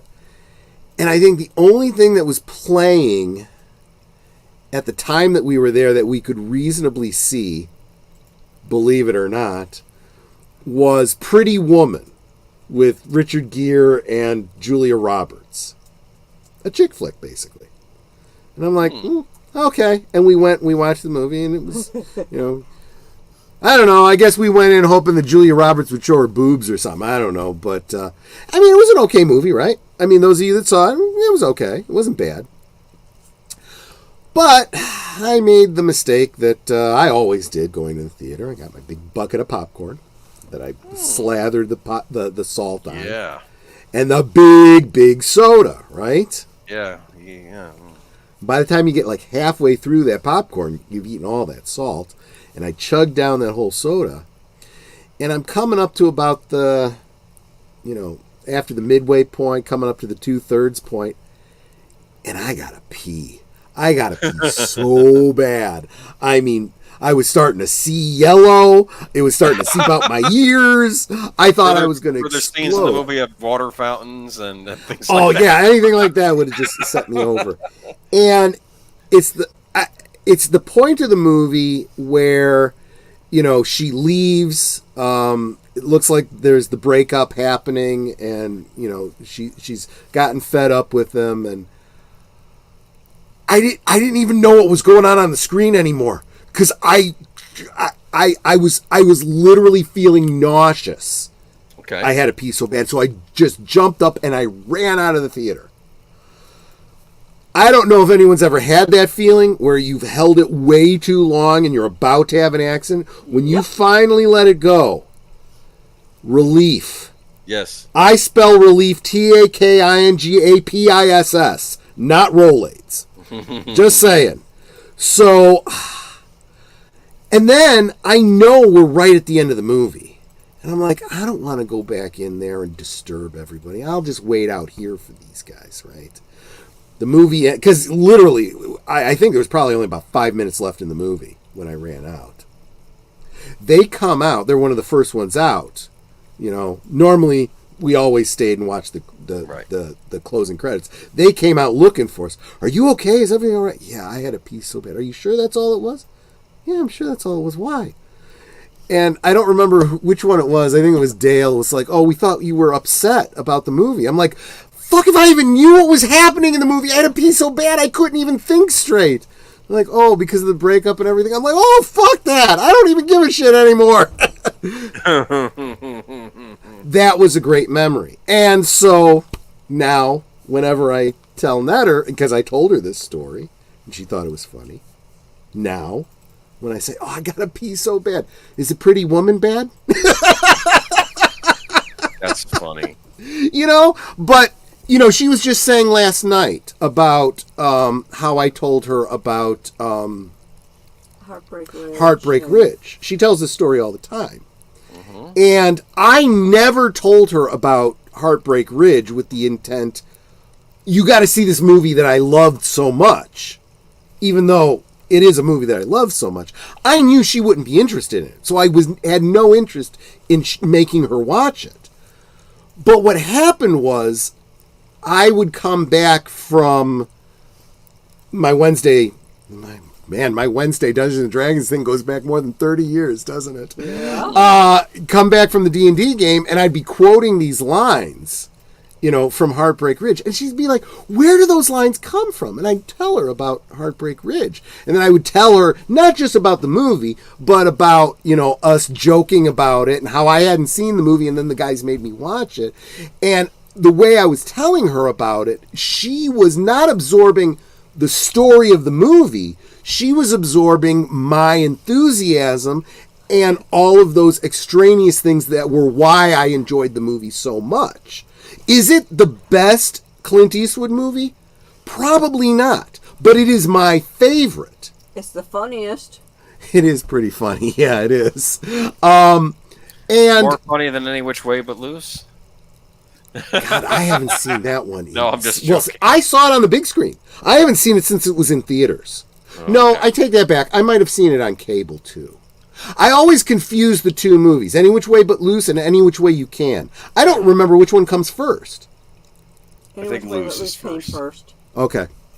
I know that. I haven't even seen it. That's okay. But this is what I'm saying. So getting across those elements doesn't always happen, but when you do, it just works. And then, of course, Netter and I have built our own memories around Heartbreak Ridge, and now we quote those lines back and forth to each other and so forth. It's hard to communicate that if you just go, hey, check out this anime that I love so much. It may not stick with me the same way. You know what I'm saying? Patrick, thank you so much for being here. Yeah. Have a wonderful Easter. I'm assuming you celebrate, so enjoy. Take care. Thank you for coming and hanging out with us. We'll have another great one next week, and you know, if you're interested, we will be doing a watch party of Easter Parade on Monday. But anyway, so that's what I'm getting at with the whole nostalgia thing. That's why I kind of understand why some people like the prequels, some people like the original series, you know, the original trilogy, and you can't... It's going to be at least partially a generational thing, you know, and there's nothing you can do about that. I'll be honest with you, I enjoy the prequels now, and especially the Clone Wars cartoon series, specifically because of my buddies' kids being so into it and playing with the figures and kind of seeing, you know, their reaction the way I was and their father was back when we were kids with Star Wars, and they're like, okay, we're on that same plane. And then they'd relate stories to me that filled in lore about the Clone Wars, talking about the cartoons, and I'm like, man, it sounds like these cartoons are really everything that was kind of missing from the movies, you know?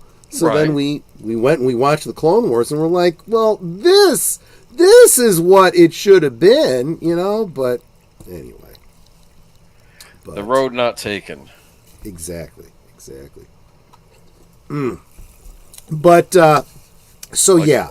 Eric Stoltz in Back to the Future. I guess bottom line for all... Yeah, exactly. That's the big what if, right? And it probably wouldn't have been as good. I think there's a lot of things that we look back on if this person had been cast instead of that person and so on and so forth. Let's face it, you could do the same thing with Star Wars. Star Wars could have been William Catt as Luke Skywalker, Kurt Russell as Han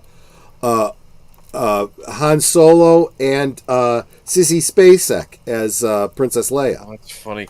I can see William Catt as Luke Skywalker. I've seen the footage of his young read. Mark Hamill quality. You've seen footage? Yes, it was. I'm like, how did they choose between these two? They could have gone either way, you know? He has, especially a young William Cat has sort of a similar vibe to Very. Mark Hamill. Yeah. Very much so. That, yeah. Sissy Spacek, I don't think would have been as good. She would not have been. The problem with Sissy Spacek is I see her as Carrie. Talk about one of the most terrifying horror movies ever made. You see her as Carrie and not in the role that Carrie took. See what I did there? Carrie Fisher, I got you. Okay, yes. But as I recall, and somebody in the chat correct me if I am mistaken about this. Oh, there she is. Lady V, welcome. Good to see you. Sissy Spacek it's kind of not the same if you're not here, Lady V, really. Sissy Spacek. She was in the David Lynch movie. Which The one? Straight Story. Oh, right. Oh, wow, that's a deep dive. Very good, Yeah. man. So, Carrie Fisher and Sissy Spacek were both up for the roles of Carrie and Star Wars. And if I remember correctly, again, please correct me if I'm wrong, because I'm not remembering Carrie very well. Carrie Fisher had a problem with doing a nude scene, and so she passed on it, and Sissy Spacek took it instead. Oh, interesting. And that's why it ended up the way it did, and I think it probably... Well, it's for the best, but I would have probably preferred, Carrie Fisher in the nude scene, but, I think it all worked out for the best, really. Well, I think the thing with... I like Sissy Spacek in that role because I think she was intended to be kind of like, I don't want to say like a homely girl. I don't think she is homely, but I'm saying like plain. She could play it both ways. Yeah. She could probably, because anyone can glam up if they choose to. Yes. But that's not the roles that she had. Yes. So you don't really see her. Miter's daughter, that was another big one she did, yeah. Oh, I forget that's her. That's right. Yeah, Loretta Lynn. Yep. Because she really did look like Loretta Lynn. Yep. That's what I mean. The makeup and everything really makes a huge difference. Yeah. So, what was I going to say? Yeah. So yeah, the road's not taken, and I could also see Kurt Russell as Han Solo. It could have gone that way too. It's just not how they went, and I think either way would have been fine. But yeah, it all would have been very, very different. Heck, the original idea was that David Prowse was not only going to be the voice of Darth Vader, but he was going to take off his helmet. Kind of glad they didn't do that. Someone in the chat mentioned earlier, how did Darth Vader have eyebrows when they were burned off on Mustafar? I would argue he had them surgically implanted. Each time he kills one of the Imperial officers, he has their eyebrows removed and has the machine put the eyebrows on so he can, and they keep falling off and he has to keep doing it. What do you think? Well, I think you could really get into the weeds on that because there's a lot of, and I see it now. I see a lot of people, especially in the what ifs, Bacta's a thing. We even see him, in the Bacta tank in, was it Rogue One and, in some of the other, more recent stuff. Why can't he heal?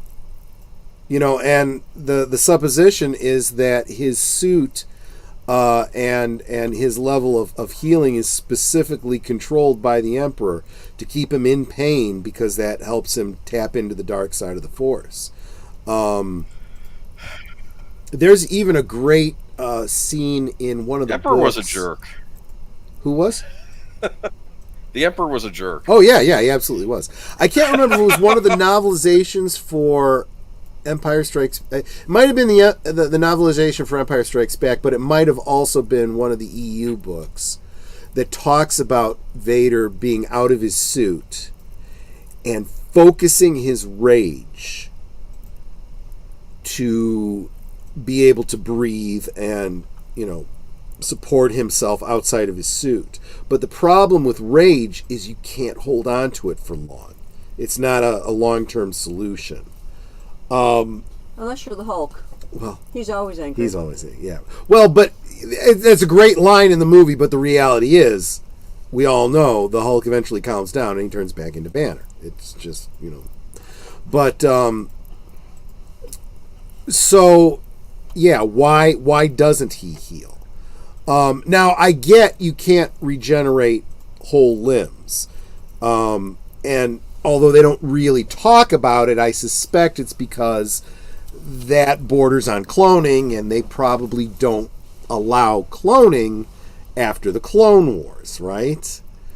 Right. Or maybe that technology doesn't exist, only the Kaminoans had it, and since the Emperor wiped out the Kaminoans, so that there wouldn't be any cloning left, so that he had control over the technology, that's why you can't fix Luke's hand or, anything else for that matter.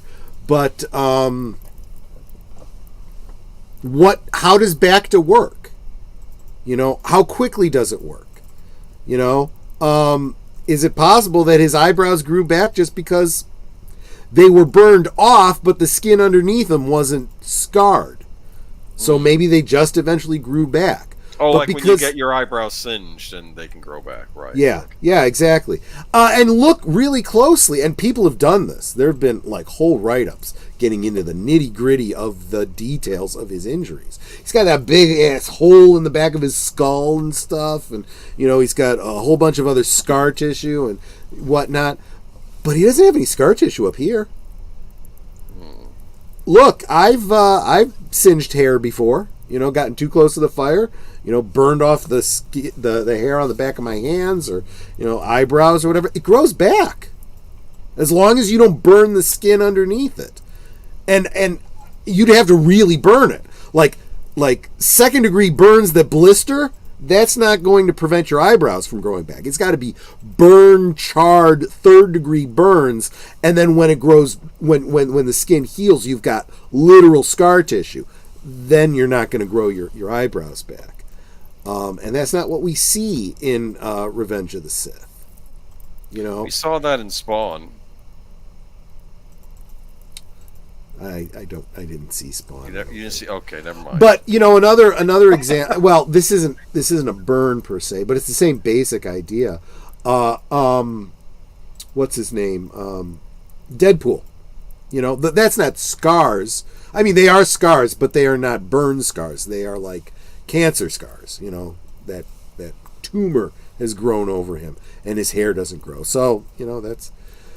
Which is also why in the promos for the next Deadpool movie, when he's got hair, it looks weird.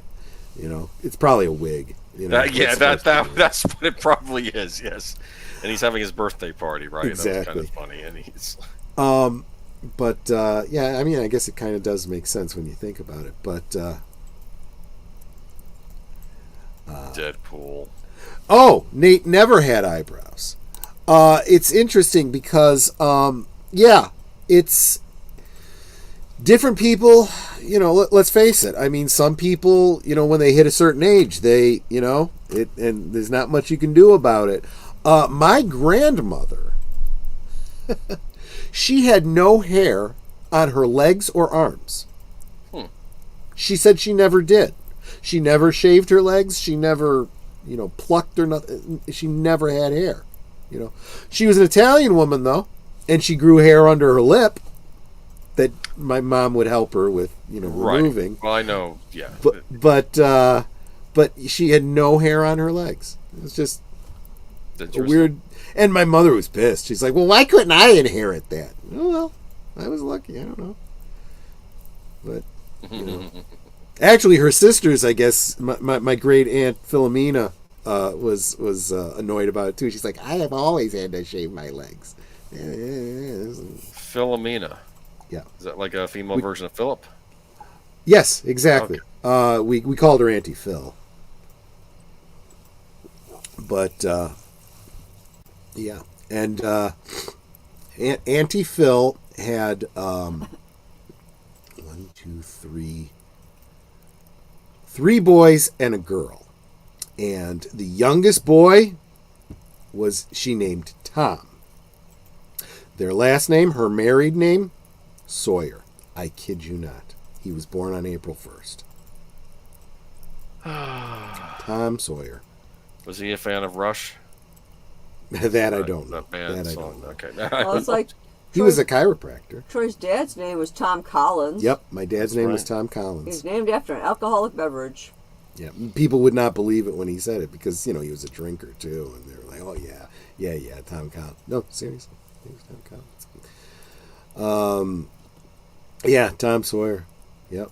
It's, I don't know. I mean, it's a pretty normal name, so you'd expect that someone would. I mean, I'm sure there are people out there. In fact, I know there are. I've met a couple. Clark Kent. It's a name that people have, and it doesn't necessarily mean that they're named after Superman. Sometimes parents, give family names, not even realizing that it's the same name as some, fictional character. I had a client who was Michael Jackson.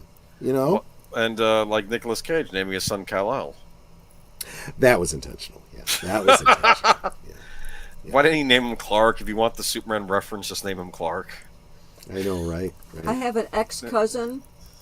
Her name was Mary Chris Smith. Mary Chris Smith. And she really hated it. She was sick of people calling her Mary Chris. So she's like, no, it's Mary. Just Mary. Well, yeah, that's why a lot of people don't usually say what their middle name is. But, Sir Torrance says, my stepbrother had a friend named Steve Martin. Yeah. I mean,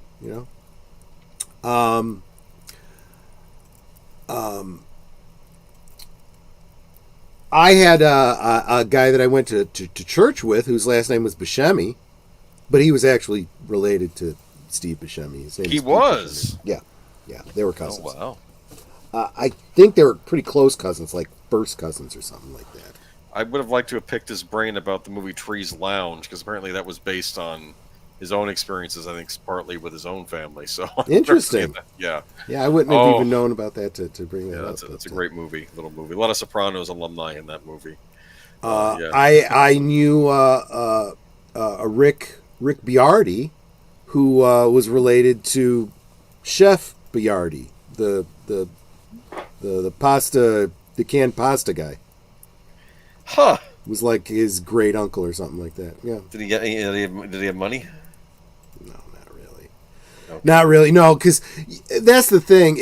Unless it's like your father or grandfather, it usually doesn't trickle out to the rest of the family. Right. And after about 2-3 generations, if you haven't been doing serious stuff with it, that money goes. That's just how wealth usually works. Not to mention, I could even get into the story of. I'm getting off on a tangent here, but I don't even remember Chef Boyardi's real first name. I used to know it. He sold the bit. He sold his stake to the company, whatever company it is that puts it out now, and that was it. It was done. He was out of the business. He did have restaurants, but the second generation didn't continue with them. So that's just how it goes. Although apparently all the recipes, the family basically, they all shared the recipes.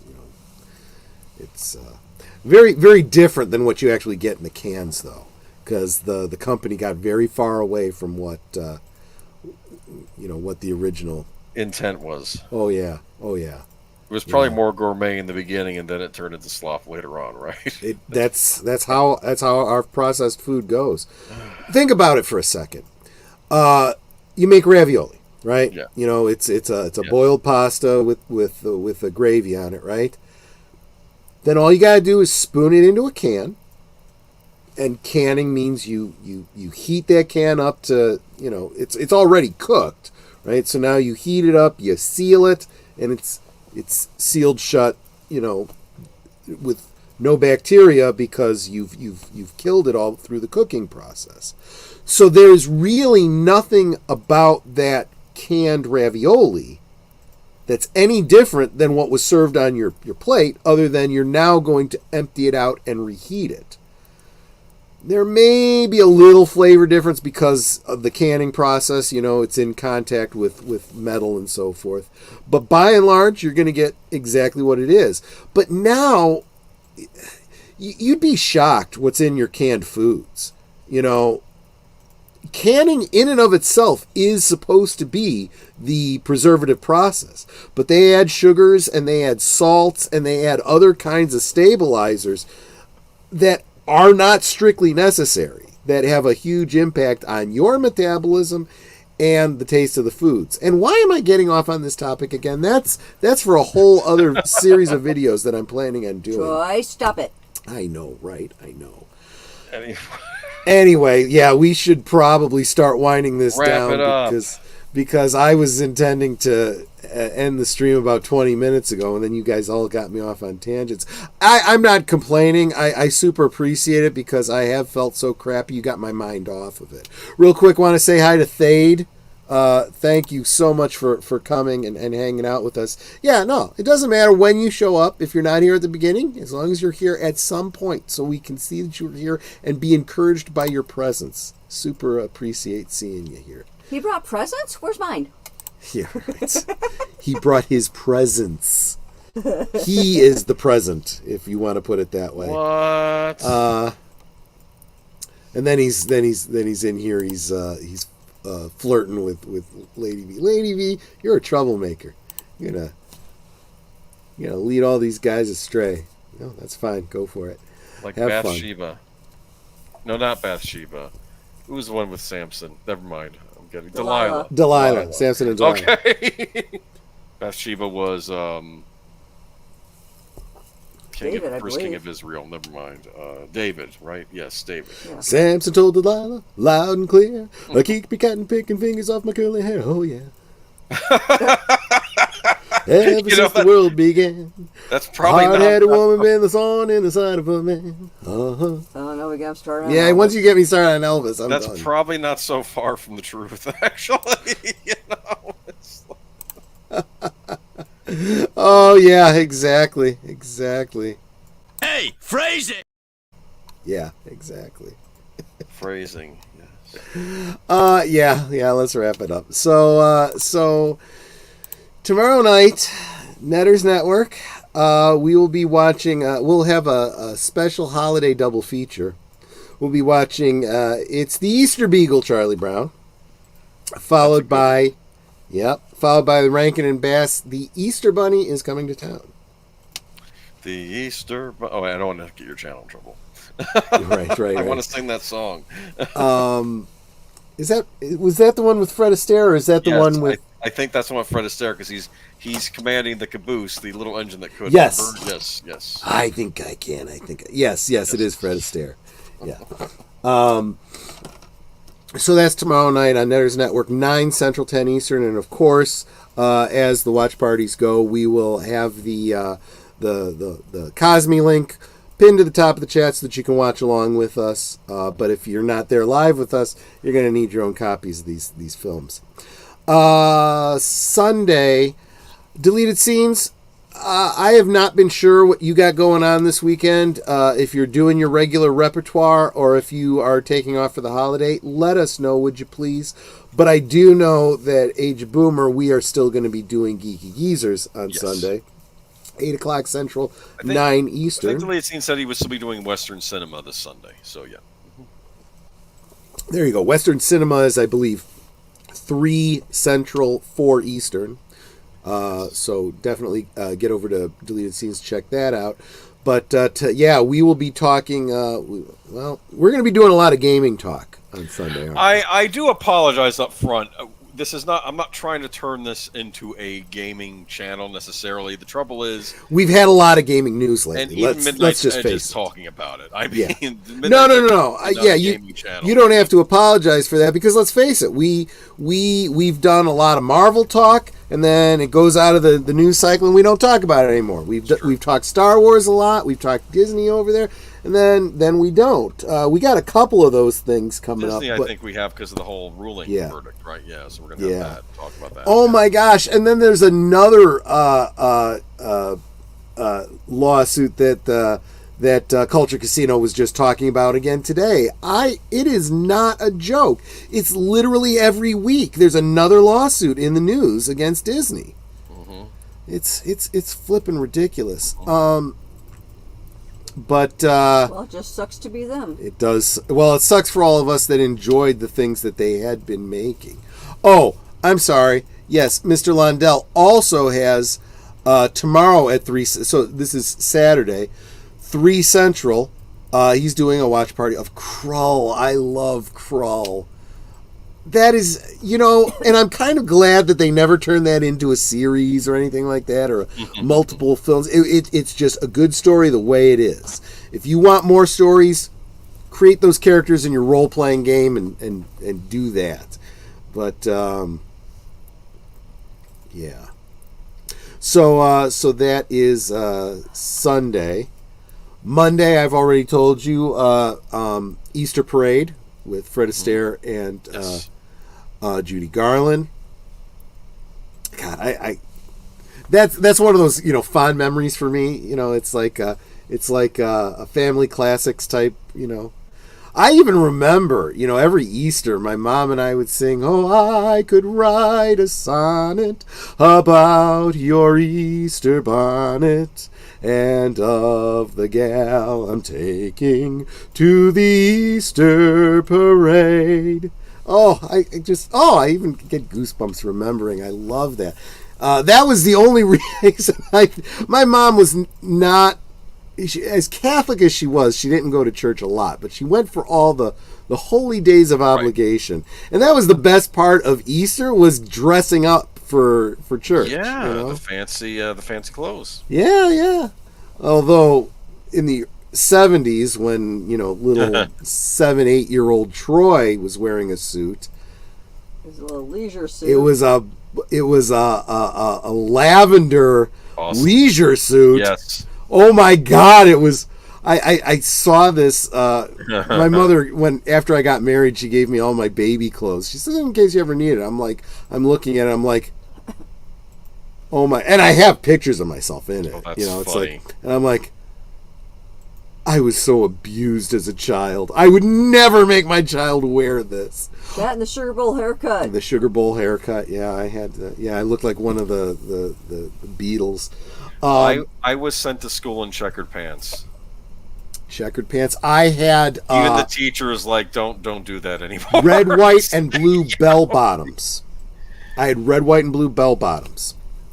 Okay, with a bicentennial T-shirt. I said I chose mine on purpose. I had checkered pants. In fact, I wore boys' pants because I would wear out my my pants so fast. My mother felt that the boys' pants were stronger material, so she would buy me boys' pants. That may be true. There used to be a brand back when I was a kid. They were called Little Huskies, and they had extra knee pads, like sewn to the inside, because my knees would wear out. Because I was always like on the ground playing with toys or whatever, so my knees would wear out. And it was either her putting on patches on the inside, which looked really ridiculous, or buy these Little Huskies that had like double knee protection, which still wore out. But, the red, white, and blue bell bottoms were kind of cool. They were that very stereotypical 70s kind of look, and I don't know if I still even have any of that stuff, but I had held on to those because I was like, I could see, having a kid, and when he's 8 years old, for like Halloween or something, or maybe like some sort of a 70s themed party or something, he could use them or something, but yeah, it was not meant to be.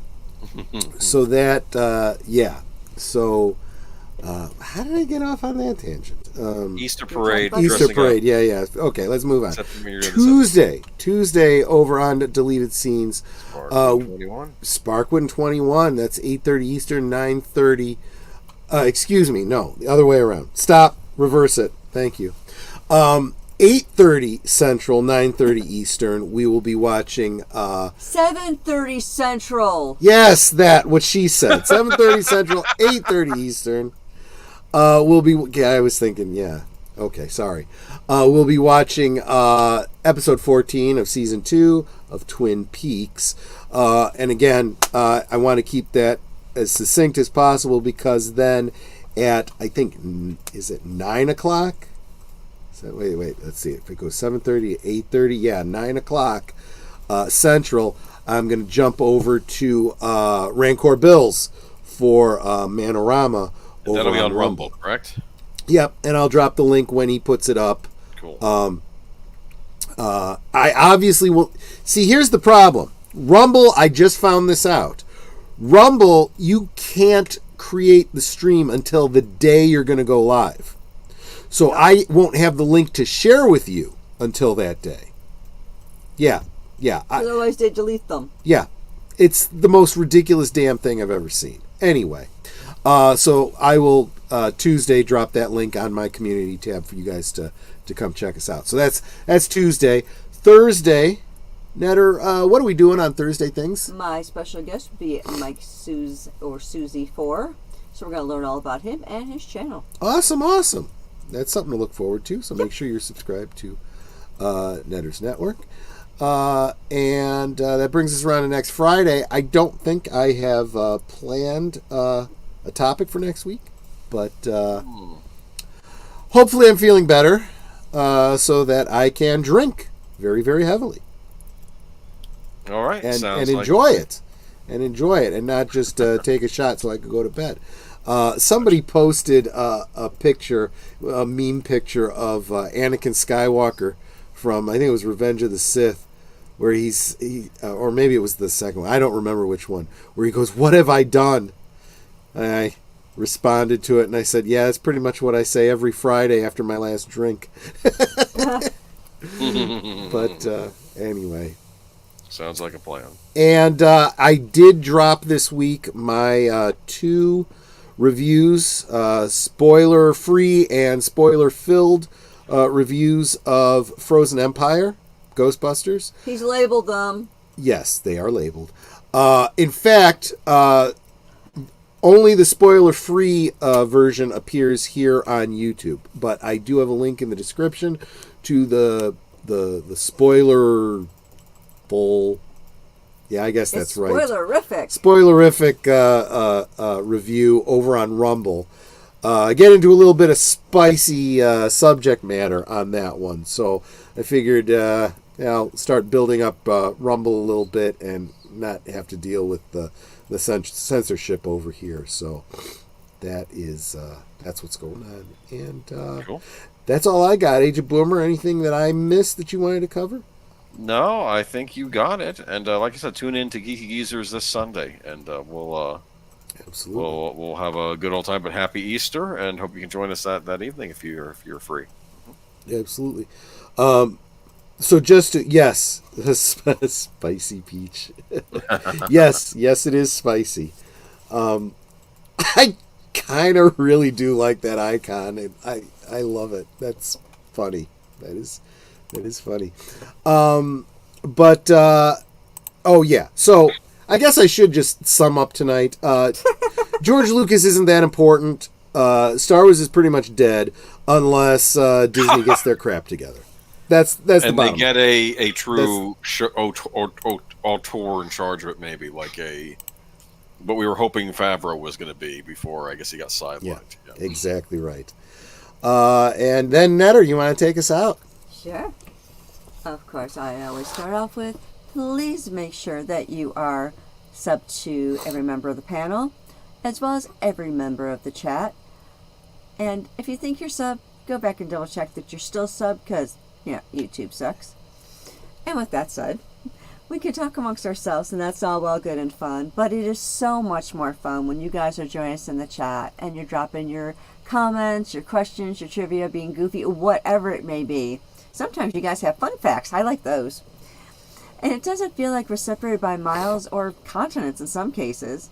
It feels like we're all hanging out in the same room, enjoying each other's company and having a great time. And stop hogging the popcorn, Troy. I know, I'm sorry. And you guys, you're not just our friends. You are our family. We love you guys, and we appreciate you so very much. You can be anywhere, and you chose to be here tonight, despite the subject matter. That's just so encouraging, because you guys are here with us and for us every week, regardless of what we're talking about, who our guests may be, whatever it is, you guys are here. And that is so encouraging. I love seeing you guys. I love the way you guys encourage each other in the chat as well as us. So thank you so much for being here. Thank you for the encouragement. I do hope that you all have a wonderful Easter, however you celebrate it.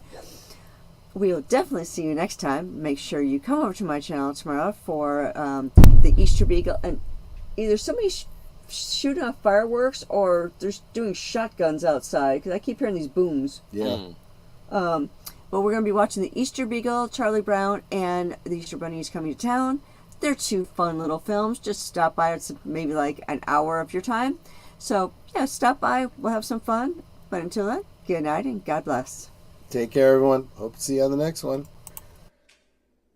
Good night, ladies. Good night, sir. Hit it, sweetheart.